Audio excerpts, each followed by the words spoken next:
Eduardo, si es que cuando le llamas nunca lo coge, es como si tuviera 14 años. A ver si lo coge porque yo, vamos, que no hay más vueltas, que tiene que ser aquí dentro. Incluso estoy... ¿Qué haces aquí? El convento de la granja, ¿no? ¿No? Pero si es Óscar, esto. y tú, Óscar, tampoco sabes que Pero este es si el es convento, aquí, este es el convento de las Carmelitas.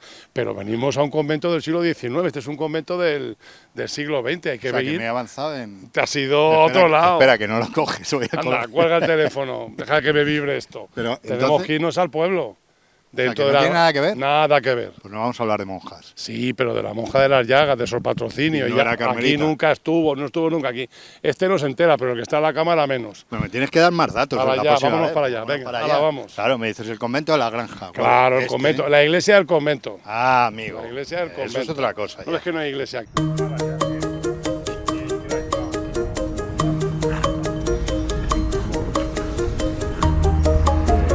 Bueno, ya me voy centrando. Si es que me das pocos datos, me lo pones tan misterioso todo, Eduardo. Entonces, ya sé que no era carmelita. No, no era carmelita. Ya sé que se llama Sor Patrocinio. Efectivamente, ella estuvo en dos órdenes diferentes. Y tampoco se llama Sor Patrocinio. Sor Patrocinio es el nombre que coge cuando se ordena ya monja en la orden de las Concepcionistas franciscanas descalzas, ¿no? Sí. Pero esta mujer que nace hacia 1811, ella, bueno, pues se llamaba María Josefa de los Dolores Anastasia de Quiroga y Capopardo, ¿no? Es decir, tiene un nombre que No me cuidado, pidas ¿no? repetirlo. No, si quieres te lo repito, ¿eh? No, digo que no me Pero es pidas que luego repetirlo. cuando se ordena monja, el nombre que elige es María Rafaela de los Dolores y del Patrocinio.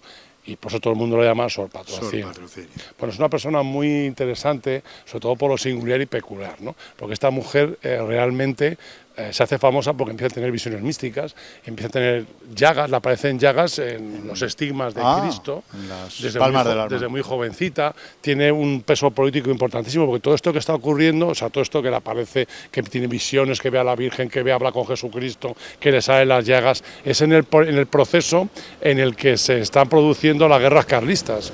Es decir, cuando Isabel II acaba de ser proclamada reina, niña, con 3 años a la muerte de su padre en 1833, y el país está dividido entre los que defienden una monarquía absoluta y el catolicismo como seña de identidad, y luego están los liberales que van contra esto. Por ejemplo, Salustiano Lózaga, que llegó a ser presidente del gobierno, que dicen que estaba enamorado de ella, ¿no? De Sor Patrocinio. Claro, le hace una persecución tremenda, ¿no? Porque es el que la acusa de que miente, que las llagas no son verdaderas, la llevan a un juicio, le comprometen a varios médicos y físicos que se llamaban entonces a que curen las llagas, que dicen que se las curan en 2 meses todas las llagas. Ella llega a reconocer que un monje capuchino le había entregado una reliquia que le producía las llagas de forma artificial, ¿no? Pero ya luego siguió teniendo llagas toda su vida, ¿no? La destierran, bueno, la sacan del convento en el que estaba en Caballero de Gracia, por cierto, sí, ahí en Madrid. La sacan del... Paralelo a Gran Vía. Efectivamente, la sacan del convento y la llevan a un prostíbulo donde iban los liberales, allí 19 monjas que estaban con ella. Al final la acusan de forma pasiva, no haber hecho ella eso, sino que haber sido objeto de aquella creación mística, y la expulsan a Talavera de la Reina, la destierran 2 años, luego vuelve a un monasterio, a un convento, perdón, en la Latina en Madrid, y se convierte en una atracción absoluta, y la reina Isabel empieza a visitarla. Y ahí va cogiendo ese peso político como figura después de todo ese peregrinar, ¿no?, que ha tenido. Claro, es que además es que la reina, tanto la reina como su marido, el único rey consorte que ha habido en la historia de España, que es Francisco de Asís, del cual haremos algún programa aquí en la granja, por cierto. Bueno, pues básicamente lo que ocurre es que empieza a tener una influencia muy importante, un ascendente sobre la reina, por ese misticismo, ese contacto con la divinidad. La reina, bueno, es un periodo muy conflictivo en España. Y digamos que se agarraba a eso, ¿no? Claro. Una figura como ella, sí, que estaba casi en conexión directa. Claro, y por eso bueno, ha sufrido 2 atentados terroristas. Bueno, atentados terroristas no, 2 atentados de asesinato, ¿no? Para romper esa relación entre la reina y la Iglesia católica, ¿no? Que es básicamente lo que estamos viendo aquí. Pero lo singular además es que esta señora desarrolla un proceso de constitución de la nueva orden, ¿no? De la reforma de las concepcionistas franciscanas, y empieza a fundar monasterios y conventos, funda hasta 19, ¿no? Los más famosos, pues en Aranjuez, que es el primero, otro en Guadalajara, en Madrid, y principalmente este que tenemos aquí, que tenemos a nuestra espalda. Tenemos aquí la iglesia del convento, que es el vestigio que queda de aquel convento, enorme, que creó Sor Patrocinio en la Granja para difundir ese nuevo dogma, porque todo esto tenemos que quedar claro, tiene que quedarnos claro que todo esto sucede en el momento en que se aprueba el dogma de la virginidad de la Virgen María, de la concepción o de la concepción inmaculada de la Virgen, que se aprueba en 1853. ¿Ella estuvo aquí viviendo? Claro, ella vivió aquí y venía acompañando a la reina cuando la reina hacía sus largas jornadas en la granja, a ella y el padre Claret, que era el confesor de la reina. O sea, esos dos, Sor Patrocinio y el padre Claret, obviamente generan una influencia importantísima en la toma de decisiones de la reina Isabel II.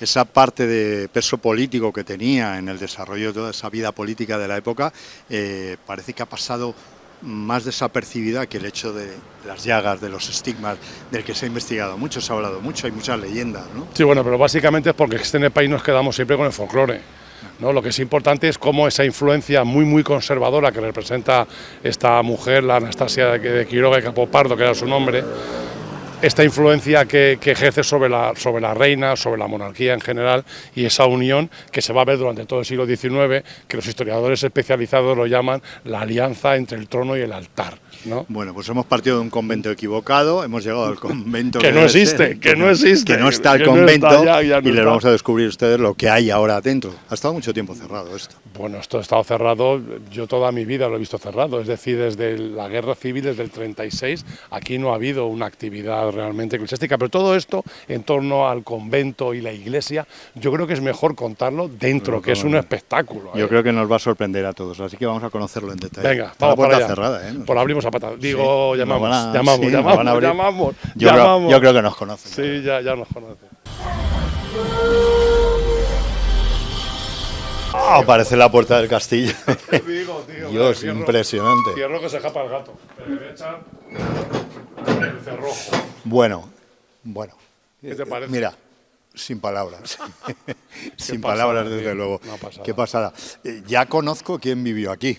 Bueno, aquí lo fundó, ¿no? Monja de las Llagas. Sí, la Patrocinio. Pero claro, este edificio, y es lo que les queremos contar a nuestros storytellers, tiene muchísima historia. Ha pasado por muchas fases diferentes y además tardó mucho tiempo en llegar a su finalización. ¿Por qué ese proyecto en principio? Bueno, verás, yo es que iría más lejos todavía. Es que lo cierto es que uno no sabe realmente lo que ha pasado aquí, porque es que son tantas mezclas, hay tanto proceso histórico en la constitución y conformación de este edificio, es que es sorprendente. Claro, pero venimos hablando de la historia de la monja de las Llagas. Claro. Vemos esta conformación y podemos pensar, era una iglesia. Pero no. No, bueno, el edificio, el espacio en sí es un espacio histórico de la granja.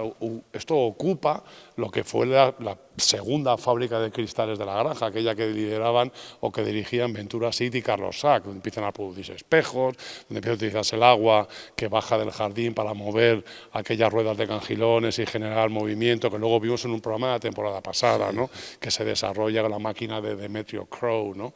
Bueno, pues a partir de ahí, bueno, esto es una fábrica y esto, a mediados del siglo XVIII, no es que fracase, es que sufre un incendio la fábrica y desaparece. Entonces se traslada ya durante el reinado de Carlos III al exterior. Y fábrica. Claro, pero queda todavía la infraestructura de la fábrica. Esto en Florida Blanca, a finales del 18, lo que hace es generar aquí una fábrica de lienzos y traen una máquina que es un cilindro de madera que se llama calandra, que hace un ruido tremendo cuando estira los lienzos, ¿no? Entonces la gente empezó a llamarlo la calandria. Porque claro, lo que hacían era, decían que el ruido les recordaba a un pájaro, que es un pájaro que vive por la sierra, que es la calandria, y lo asociaban allí. Entonces, básicamente recibe ese nombre, y lo de la calandria es un nombre que va a estar asociado a este espacio durante toda su existencia.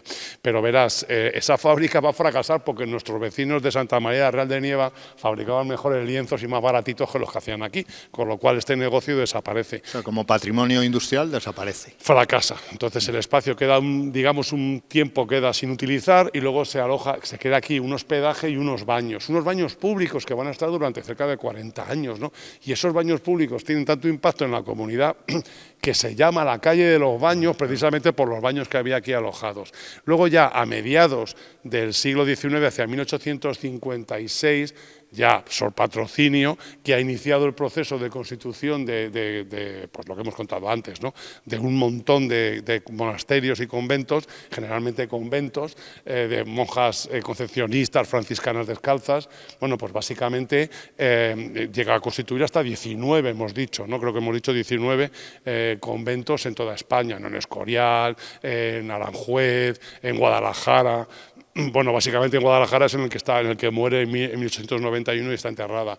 Y básicamente lo que ocurre es que aquí empieza a constituir uno en este espacio que se lo cede, obviamente lo ocupa con el permiso y el patrocinio, valga su nombre, ¿no?, de la reina Isabel II, y empieza ese proceso de constitución del convento que recibe el nombre, que estos nombres tan complicados, ¿no? El convento del Triunfo de la Inmaculada Concepción y del Padre San Francisco. Vale, y si yo ahora salgo a la calle y le pregunto a algún granjeño por este nombre tan complicado que acabo de decir... Ni idea. Y además es que esto no hay que olvidarse nunca, primero, que en torno a Isabel II, como hemos dicho antes, estaban Antonio María Claret, que era su confesor, que funda los claretianos, claro, tío, claro.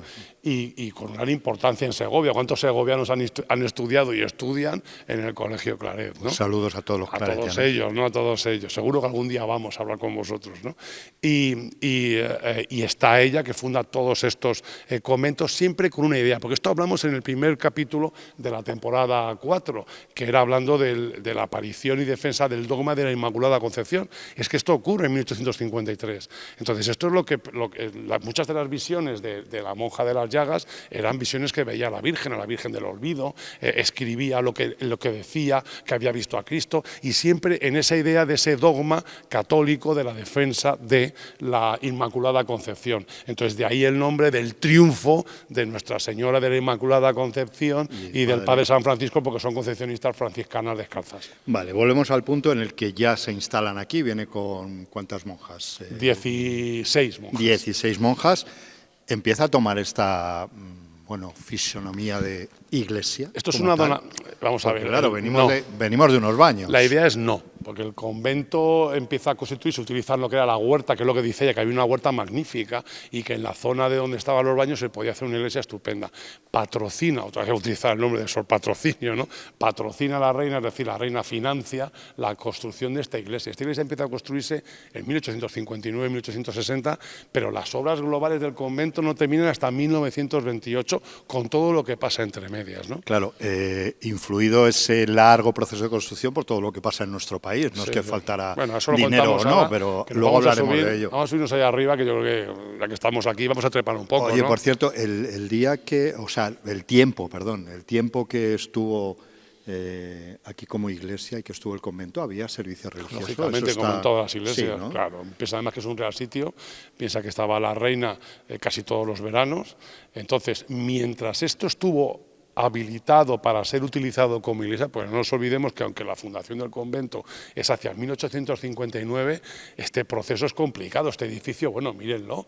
O sea, fíjense esta crujía de estilo. Fíjate, una crujía que así parece mudéjar, no es mudéjar, no. Esto es más bien un estilo centroeuropeo. Estoy influenciado por San Antonio el Real, pero al mirarlo parece. No tiene nada que ver, nada más que veas. Bueno, está lleno de flores de lis y de un tipo de decoración muy próxima al patrocinio o patronazgo, perdón, de la monarquía, de la corona española, pero tiene más aspecto de iglesia centroeuropea, te diría yo, ¿no? Más bien alemanota, fíjate. Bueno, me decías antes que los vecinos por aquel nombre tan complicado no lo van a conocer, pero si les hablamos de la iglesia de Santa Isabel, sí. Vamos a contarlo ya. ¿Lo contamos? Sí, vamos a pasear, vamos a disfrutar. Maravilla, yo quiero subirme aquí. Venga, vamos a dar una vuelta, vamos a ver. Sí, yo creo que también. Pues al altar, finalmente. Sí, ¿no? señor, está en un plinto. Esto es típico de las iglesias paleocristianas, ¿no?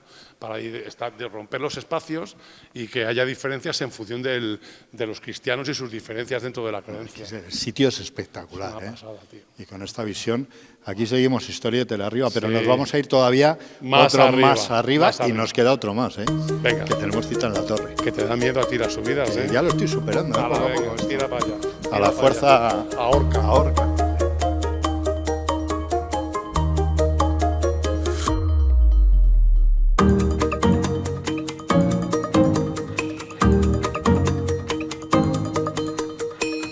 A ver, me dices entonces que los vecinos por Santa Isabel sí lo conocen, pero Sí, claro. Es un cambio de nombre radical. ¿Por qué Santa Isabel? Bueno, básicamente porque es la vocación que tiene el convento durante más tiempo. Pero yo te diría que es que antes de ser Santa Isabel ocurren muchas cosas. Porque hemos dicho que en 1859 empieza a constituirse el convento fundado por Sor Patrocinio, por la monja de las Llagas. Pero en 1868 se produce la Revolución Liberal en España, que expulsa a los Borbón. Expulsa sobre todo a los Borbón y principalmente a Isabel II, lo que provoca esencialmente que deje de tener financiación esta obra de constitución de este convento, que aunque había monjas, este edificio no estaba terminado. Y las cocinas y unas partes importantes del convento, toda la huerta convertida en jardín, eso tampoco estaba constituido. De modo que Todo aquello queda paralizado. bueno, y en 1870, en pleno proceso liberal, pues lo que en el sexenio democrático, que es como se conoce, esto sale se desamortiza y sale a subasta. Se subasta, creo que se remata al final, salen unas 34.000 pesetas y se remata por 36.000 pesetas, es decir, en euros. ¿Qué te diría yo? No llega ni a Y mirando lo que estamos viendo y mostrando a nuestros... Ya, 300 Bueno, claro, euros, tío, era es la una epo- cosa era la de- época una que era, cosa pero de risa, ¿no? ¿quién opta a comprar? ¿O Mira, quién se hace con ella? Mira, lo compra Feliciano Herreros de Tejada. Feliciano ¿Te Herrera suena? Sí, sí. ¿Te suena, obviamente. verdad? Sí, pues te suena, verás. Este Estaba era junto a... un abogado muy famoso, muy significado, no significado ideológicamente, sino políticamente, y metido en el gobierno del reino. Era muy cercano, era una de las personas más cercanas al general Prim, a Joan Prim. De hecho, en 1870, cuando a Prim atentan contra su vida, él estaba en ese coche en el que disparan a Prim en la calle del Turco, pero se baja por unos papeles que tenía en el despacho. se bajó un poco momento antes y cuando sale de la calle del Turco bueno, esto ya para los conspiranoicos pues podría ser, se bajó por pura suerte o porque sabía lo que iba a pasar. Me ¿no? has leído la mirada, pero me he quedado pensando. Iba a pasar, que uno nunca un piensa, poco casual, ¿no? ¿verdad? Sí, no es una película sino básicamente lo que pasa. Bueno, pues básicamente,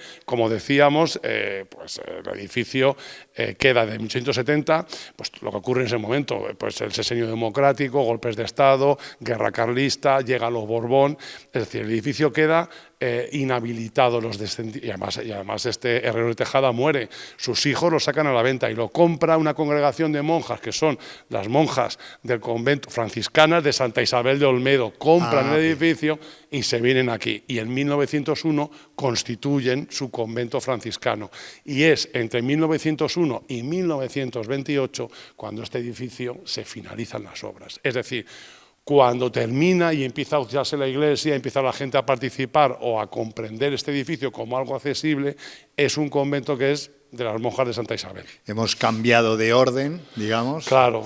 Bueno, franciscanos por ahí en medio, ¿no? Pero estas franciscanas en concreto, ¿verdad? Bien. ¿En qué continúa? ¿Dónde continúa? Porque hay otro paso más en la historia hasta que llegamos a las fechas actuales. Es que hemos dicho 1928. Claro. En 1936 empieza la Guerra Civil. Y, ahí ya no... y además es que las monjas salen pitando de aquí porque la artillería republicana está en los altos y bombardea toda esta zona.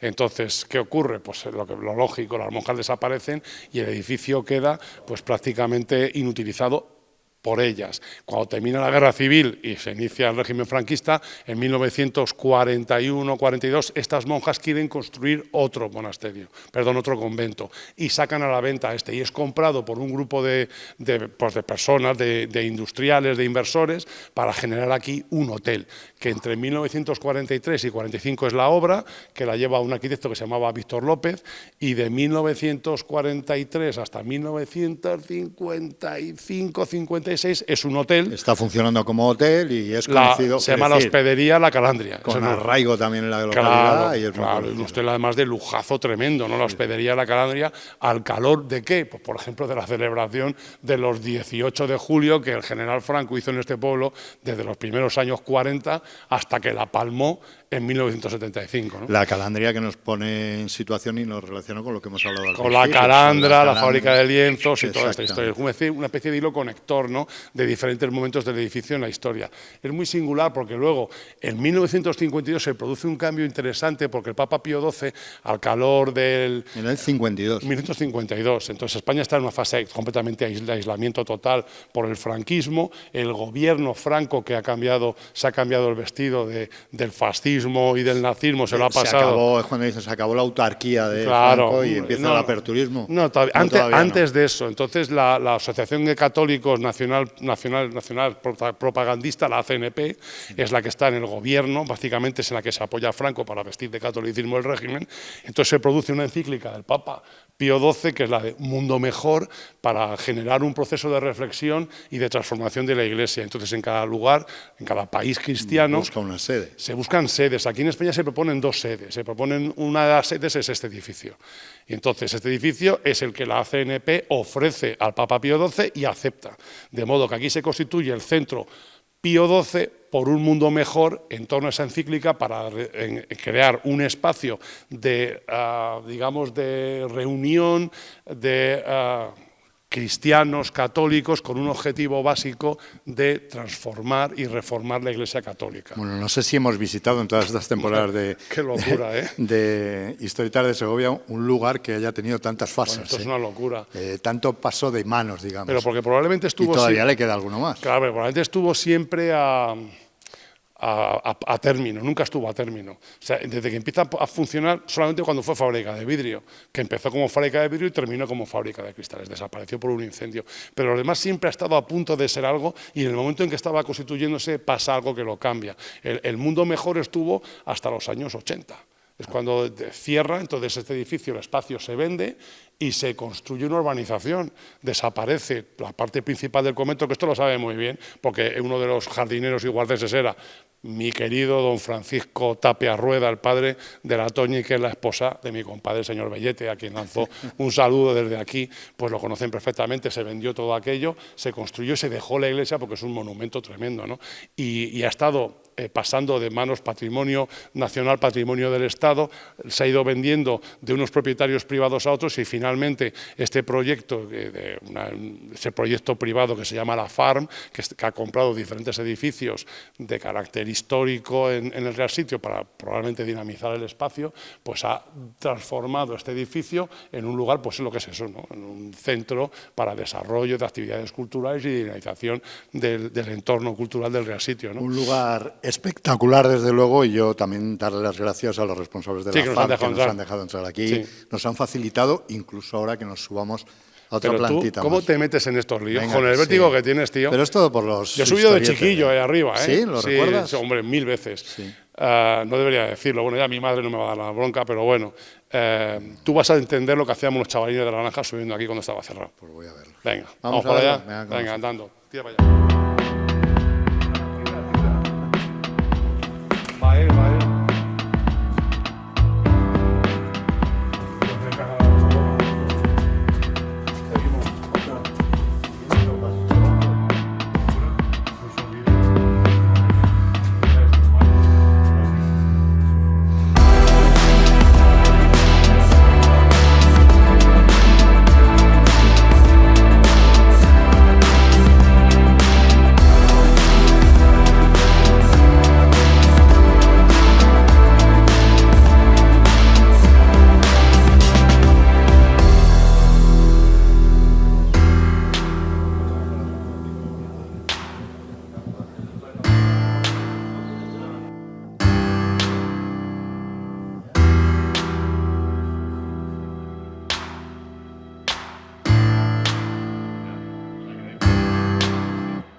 Es que da igual el mes que sea, la temperatura que haga, hoy hace un poco de fresco, pero es verdad que el vino siempre viene bien. Este momento del programa hemos elegido, a pesar del fresquito, una buena terraza para disfrutar. Porque a mí me queda una pregunta que hacerte, Eduardo, y yo creo que se la están haciendo muchos de nuestros telespectadores de Historieter. Me hablaste antes de entrar a la Farm de que a la monja de las Llagas, a Sor Patrocinio, la habían llevado a un prostíbulo. Que son esas cosas de España que son absolutamente incomprensibles. ¿La habían llevado de visita? No, verás, cuando ya se cierra sobre ella para intentar romper esa esa atracción que tiene en el pueblo de Madrid, que es una locura, ¿no? Porque una chica joven que tiene conexión mística con la divinidad, que muestra las llagas, los estigmas de Cristo y la asaltan. Es decir, Salustiano Lózaga, que muchos dicen, como hemos dicho antes, que estaba enamorado de ella, pues lo que hace es coger a milicianos, a Milicia Nacional, rodear el convento y asaltarlo. Y se llevan a Sor Patrocinio y se llevan a las otras 19 monjas y las meten, tío, es que las meten en un prostíbulo, lo que dicen una casa de citas que frecuentaba el partido liberal, que era el partido en el que estaba Salustiano Lózaga, que este tío luego fue presidente del gobierno, que hacían estas cosas, ¿no? Presidente del Consejo de Ministros, y allí la tienen y a partir de ahí empiezan a preparar el proceso para desacreditarla y para juzgarla, ¿no? Como farsante y sobre todo para intentar romper esa atracción que tenía entre el pueblo de Madrid, porque lo que querían era un pueblo no centrado, metido en la creencia religiosa, sino principalmente un pueblo abierto a las reformas liberales. Y había que acabar con ese referente, que era ella, ese misticismo y ese referente. Pues ya lo han visto, hemos pasado de la historia de Sor Patrocinio, que no repetiría yo el nombre, tú sí. Sí, era María Josefa, de los Dolores, Anastasia, de Quiroga y Capopardo. Ya está, Sor Patrocinio. Empezamos en un convento, hemos acabado en otro, bueno, hemos acabado aquí, no en un prostíbulo, sino precisamente en un sitio para tomar buen vino. La farm, le des al convento. Sí. Así que yo creo que nos falta alguien, como siempre, y es nuestro querido Heraldo, que venga aquí, que tenemos copita para él. Sí, que además los vinos los va a pagar él hoy. ¿Sí? ¿Le toca a él? Sí, porque tengo un frío aquí yo con el vino que me va a dar. Estamos aguantando aquí, pero aquí lo hacemos todo por ustedes. Que aquí en esta calle, escucha, estamos en el ¿Qué tal? Buenas. de la granja. Hola. ¿Qué fresquito? Me ha quedado buena mañana, sí, la verdad es que sí, yo me he tenido que quitar la cazadora, sí. Soy realmente el que tengo el trote cochinero aquí con la cámara para acá, para allá, es que, a ver... Está sudándola, me entran los calores. Oye, ¿cómo ha quedado el programa? Yo creo que ha quedado un programa bonito y niquelado. Bueno, que se lo dices tú, no hay programa, hombre. Ya podemos cerrar tranquilos y brindar por ustedes, Historieter, o por Sor Patrocinio. No, por Segovia, que mola mucho. Por la recuperación de lugares como este, Por la recuperación y por el uso público de ellos. Nuevas vidas. Así que por Segovia. Por Segovia. Vamos a ir. El vino.